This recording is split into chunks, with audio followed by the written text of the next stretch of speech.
The David Pakman Show at davidpakman.com. Welcome to the show. Welcome to 2013. Yes, we are back live. The show has not been canceled. The live stream has not been eliminated. Welcome to everyone who's watching from the I Love It When I Wake Up in the Morning and Barack Obama is President page, the We Survive Bush, You'll Survive Obama Facebook page. Everybody is here, Lewis. We are back. The show has not been canceled. Good to be here. Absolutely. I was over the New Year break. I was in Lisbon, Portugal, and the surrounding area. Great trip. Had never been there. A lot of weird stuff went on the trip, though, I must say. When I was going, I asked As usual with your trips. As usual with my trips. However, fortunately, not involving flight delays. When I was about to go over, I asked my dad, so, you know, we speak Spanish, and in Portugal they speak Portuguese. Should I talk to people in Spanish? Because it's very easy. If someone speaks Portuguese and you speak Spanish, you can understand them, and vice versa. Should I be speaking English? And my dad said, just speak Spanish to everybody. They'll understand you. It'll be perfectly fine. I said, fine, that sounds great. We get there, I just speak in Spanish to people, right? Everything's fine. But I'm getting a little bit of a weird response. So then I talked to people about it, Americans and Portuguese people that I met over there. And they said, oh, no. You don't want to be just going in and talking to people in Spanish. See, here's the thing. The Portuguese feel like they are looked down at by people from Spain.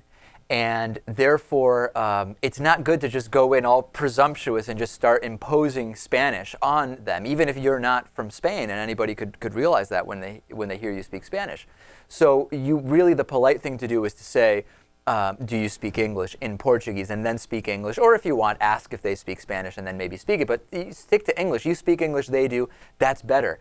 And because there's a bad attitude for historical reasons, and because a lot of Portuguese people feel that Spanish people come here and don't really treat them that well.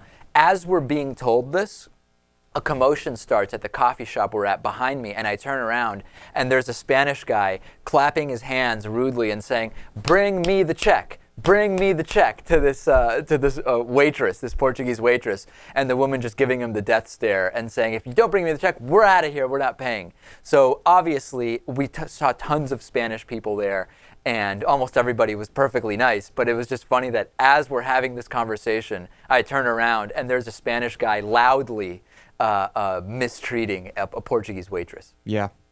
Funny how that works. Yeah, very, very funny. So there was that. So from then on, I just would ask, do you speak English? And then just speak English. And really, Portuguese people speak Portuguese. Of course, they understand Spanish, and they can speak with Spanish speakers perfectly well.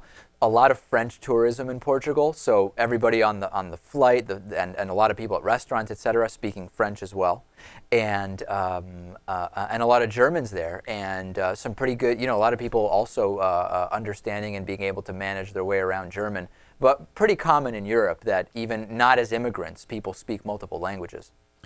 Yes, and English is becoming increasingly popular all over Europe. I mean, just about every place I've been to, at least among young people, right, there is a pretty firm grasp of English. Right. As far as the flights go, I flew on TAP Portugal, which is the Portuguese airline. Really pretty good, I have to say. Food, way better than what I was expecting, although you never want to rely on that airline food. But still, when it's not bad, it's kind of like it's a bonus, you know what I mean?